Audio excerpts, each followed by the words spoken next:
You're listening to the Parents of Hardworking Teens podcast, episode 93. How assessment is decided on, written, and created, and why knowing and understanding this process is super useful when it comes to your teen completing any kind of assessment, formal or otherwise, so they do it smoothly and successfully.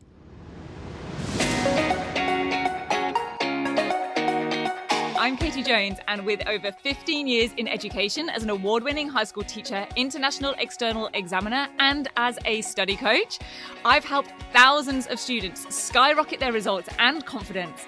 And this podcast is where I share all my insights, tactics, and tips with you, the parent, so you can help your hardworking teen get happy, smart, and successful in their study, and have you both enjoy the journey along the way. This is the Parents of Hardworking Teens podcast. Hey there, very important parents and carers. How are you? I am doing good, and I am so pleased to have the Easter holidays here right now. Because first world problem for sure, but I had actually kind of expected to be moving house right about now. My husband and I have had our eye on a little complex for a while. And when I say a while, I'm talking a couple of years. And a place finally came up. It was unexpected, but we were in a really good position with things. And then 2 words. Well, actually, it's 4 words. Cash buyer and buyer's agent, who swooped in, I tell you. No further offers were taken, and we are back to square one. So I have been licking my wounds a little bit with that, but I'm gradually turning disappointment into determination. And I am determined to use this extra time now to get to work and get rock solid study, making some big moves instead of us moving. Part of that is the 100th episode that we have coming up of this podcast in May, and I'm going to be inviting you to get involved with shaping that soon so you can make it as useful to you and your teen as possible. Plus, I have a couple of other things up my sleeve that I am not quite ready to share yet, but as with everything, if you are on my email list, then you will definitely hear about that coming up in the next few months. But today, I'm going to be taking you behind the curtain of assignments and essays and every other type of what we'll call formal assessment. Now, to be honest, a lot of this applies to those less formal assessments, but also to the ultra-formal external exam papers. But just as a side note, given that on exams there are usually multiple questions across a wider span of topics and commands and marks allocated, there is quite a bit more to the exam paper side of things. But honestly, it's just the process that I'm going to share with you now, done multiple times for each and every question. In fact, I am going to be working as a scrutiny panel member in just a few weeks for a future Year 12 external exam paper. Working on a scrutiny panel is always such a valuable experience, and it requires me and any other person on that panel to be involved at such an intricate level that I just love them. Now, obviously, there's very little I can share directly from that experience, but indirectly, I can tell you it certainly impacts and influences the training and coaching that I deliver to students. So for this episode, I am going to focus mainly on those formal assessments that aren't necessarily exams, but it might be something like a research inquiry task, investigation report, a speech, or a presentation. Maybe it's a TED Talk or a podcast script. It might be a book review, a narrative or persuasive writing task. It might be an exposition, a magazine article, or even a design task, something more creative or practical. And maybe it even has an analysis or justification, though, to go with it. Now, believe it or not, all of these tasks go through, or at least should go through, the same stages in development, especially if they are a formal part of senior assessment or a certification. That might be an internal assessment, an IA piece, or a SAC, school assessed coursework. And the reason I'm sharing that process with you today is not just so that you can be nosy, but because if you know this information, then you can better understand how to help and support your teen when they are tackling these types of tasks. Because I was recently coaching one of our next level students on deciding what to do his society and culture personal interest project on. And given that students can choose pretty much anything as their topic, he was understandably feeling a little bit lost, or probably overwhelmed is a better word for it, by just trying to choose something suitable. And there was quite a bit of pressure because this particular assessment counts for a huge 40% of students' final HSC mark for that subject. So picking the right topic is a critical first step to making sure that the rest of the project is smooth and successful. I know a lot of times students are told when there is any kind of choice to choose a topic that interests them or that they have some personal experience with. Now, if you'd like more advice on how to pick a great topic for an open task, then definitely go back and check out episode 60 of this podcast. There's even a free resource download that your team can use to help them map out and strategize what that choice will be. But the idea of choosing something that has some element of personal interest especially makes sense for a PIP, a personal interest project, right? Well, actually, not so much, I'm afraid, because personal interest is absolutely fine when you are looking up or finding out things in your own time for your own pleasure because it's something you enjoy. That is absolutely fine. But when it comes to assessment, just having something that you are interested in is not the criteria that I would recommend starting with. So this student and I spent the whole coaching session not talking about what interests them, but reverse engineering the whole discussion and decision-making process and coming at it from what the assessment is actually for, what it wants them to show and do, and why. So in other words, we were strategically choosing a topic that will tick all of those elements and allow them to operate or produce at a high level within each of them. So that this way they are not limiting themselves in terms of how high they can achieve in the assessment, and they'll be making their life not easy, because these big inquiry tasks are never going to be easy, but certainly as smooth and stress-free and therefore enjoyable along the way as possible. And remember, we started out thinking about picking a topic that we would enjoy, right? So here's where this ties together.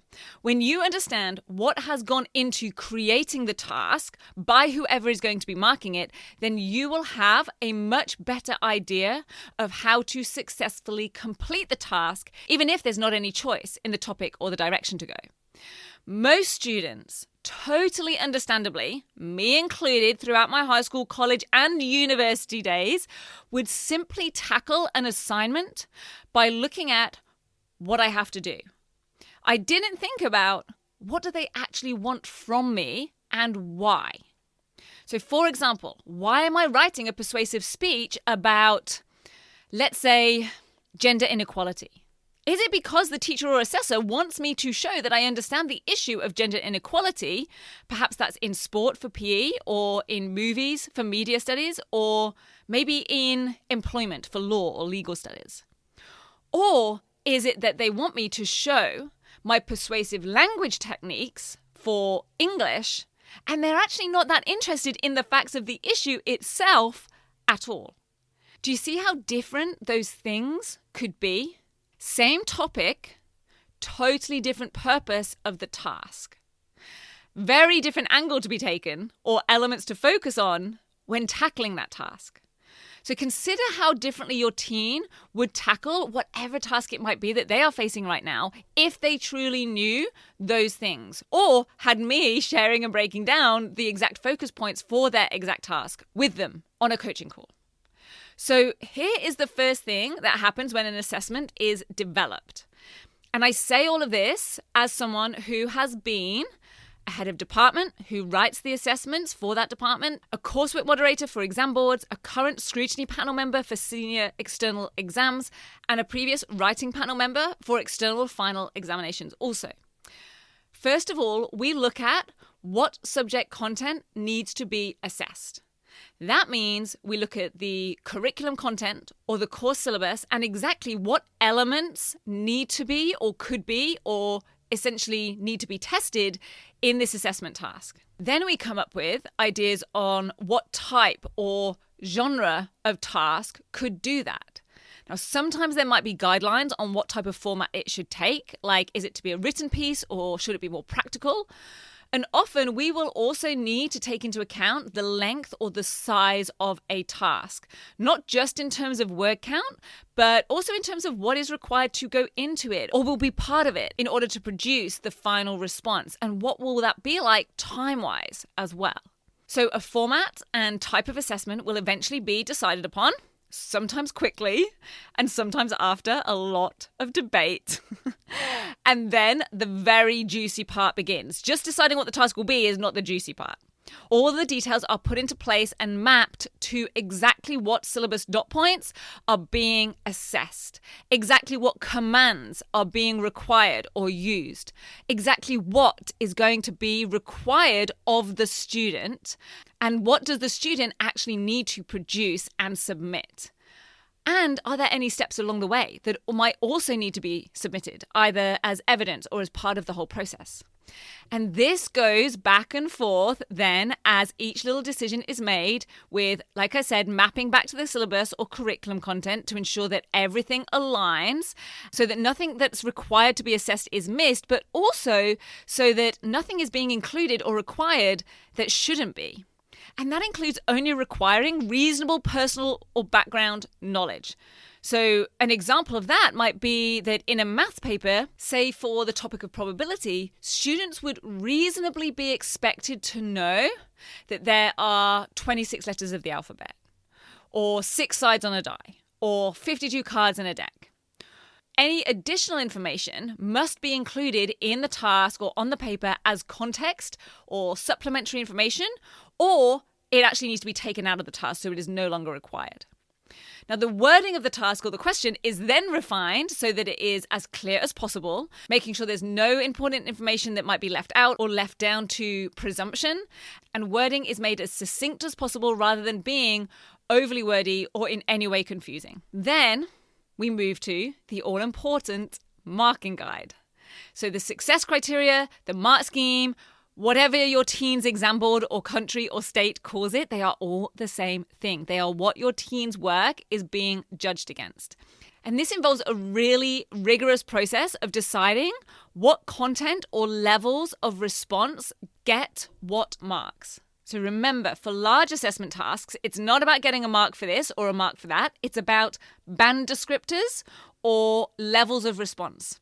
And honestly, these can, even to me, sometimes be a little bit vague. As you can imagine, I like to make any that I write as specific as possible, but that isn't always the way that these things work, let's say. I have seen criteria that simply vary by one word at each level or each band of descriptions, like basic analysis of whatever it is, to detailed analysis, to sophisticated analysis. And if I had my way, these would be much more detailed and specific because I know how tricky it can be to meet these sorts of descriptors when students don't know exactly what they are requiring or in what way. Which is why a fair bit of my coaching work with students is digging into these descriptors and figuring out what exactly does that mean or look like or include. What makes something sophisticated rather than just appropriate? What is the marker specifically looking for in order to make that decision? Because it's not just an overall feeling that the marker gets, or at least it certainly shouldn't be. This is why it's critical that your teen understands what the mark scheme descriptors or success criteria actually involve and require for each and every task. So what does sophisticated analysis mean for a science report? And what does sophisticated analysis mean for a Shakespeare play? Quick heads up, I ran a big next level training event on exactly this because I know this can feel so puzzling to students. It's called How to Hit the Top Criteria in Extended Responses, and we got deep into the worded descriptors of a variety of assessments for all different exam boards and dug into exactly what they mean and require. We used exemplar answers to see what does and doesn't hit them and why. Because I want students to be able to figure this out for themselves. So if your teen is a current next level member, they have the full recording and workbook for this in their next level membership. And every future next level member will also get it included with their membership as well. Because knowing what each descriptor actually looks like and contains and does at each level is critical to your teen feeling confident and being competent in delivering these things. Actually, this reminds me of something else that comes into that earlier development stage, and that is making the task accessible to a variety of abilities and levels. It needs to be accessible and doable by students of all abilities, from an F grade to an A+ or an A star. If it doesn't have that span of responses possible to be produced, then it needs to be tweaked or perhaps totally rethought. And finally, the task is then critically reviewed. So for an official exam board, assessment or piece of coursework or an exam paper, this means it goes to a scrutiny panel or official reviewer. And that person or small group of people will review every aspect of that paper or assessment or task in detail. And when I say detail, I mean detail. When I work on scrutiny panels, we spend at least 1, sometimes 2 full days just reviewing one exam paper and mark scheme. We'll be considering the wording of the question, any adjustments that might need to be made in how marks are allocated, the clarity of the resources provided, and the desired outcomes that are being expected are all dissected and discussed in detail. And I have never seen a task or a paper left exactly as it is, including ones that I have written. That review process is so important to get outside eyes and viewpoints and have someone who isn't in it, writing it, to see it through the eyes of the student. Just like I want your teen to see things through the eyes of the examiner or the teacher marking their paper, we as the teachers or examiners need to be able to see things through the eyes of the student to ensure it's accessible to them. So, what does all of this mean for your teen? Well, if they consider not just what the task is asking them to do, but instead consider how it is the vehicle, that task or the thing they're producing is the vehicle to have them show or demonstrate something, then they'll be able to devise a much more strategic plan of action. If they focus on what knowledge, understanding, or skills they are proving to the marker in this task, and not just focusing on what are they producing, so they think about showing the marker what they can do in terms of what the marker wants them to show, then they will be more likely to include and pay more attention to the things that are actually going to earn them marks or credit.